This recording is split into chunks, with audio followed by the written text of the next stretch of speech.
Brian Ortega versus Diego Lopes. Who's going to win this fight? Well, before we talk about who's going to win this fight, let's take a look at their latest performances in which Brian Ortega fought Yair Rodriguez, in which the fight was stopped since Brian Ortega got a shoulder injury in round 1. Yeah, this is great for Brian. Brian wants to grab. Oh, what happened? His shoulder popped out. His shoulder popped out. After this, Brian Ortega wanted to fight Yair Rodriguez once again, in which Yair Rodriguez dropped Brian Ortega twice in round 1. Ortega kind of exposed his game plan. Backed up by a left.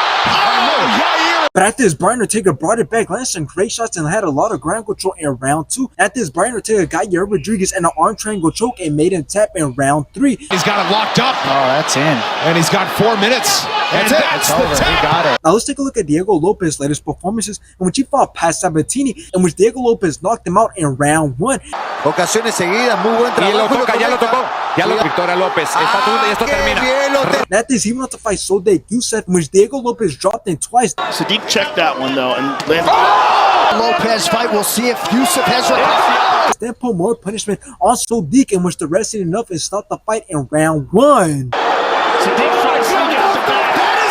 Now, this fight is going to be a very close fight considering what both men have to offer, because we know that Brian Ortega is a very good fighter and has a way better resume than Diego Lopes, since he has fought the better and more known opponents. And if we look at what he's good at, we'll see that he's a very good submission artist, since he has 16 wins and 8 of those wins are coming by submission. And if we look at Diego Lopes, he's also a very good submission artist, since he has 24 wins and 12 of those wins are coming by submission. But here's where Diego Lopes has an advantage over Brian Ortega, and that is when it comes to striking, because Brian Ortega only has 3 wins by knockout, so his striking isn't something that Diego Lopes needs to be scared of. Meanwhile, Diego Lopes striking is something that Brian Ortega needs to fear, since Diego Lopes has 10 wins by knockout. And it's just obvious that if we look at both men striking side by side, you'll see that Diego Lopes seems to have more of that fire in him, while at the same time staying calculated and very dangerous. And we all know that Brian Ortega never does too good when he fights a good striker. So in the end, my prediction is that Brian Ortega is going to realize early on that his striking game won't be enough to keep up with Diego Lopes, so he's going to have to switch things up, and he might look forward to grappling with Diego Lopes. But even then, I still see Brian Ortega being in danger, so I got Diego Lopes winning this fight. Doesn't matter the situation, and it doesn't matter where the fight takes place. Even though Diego Lopes isn't ranked super high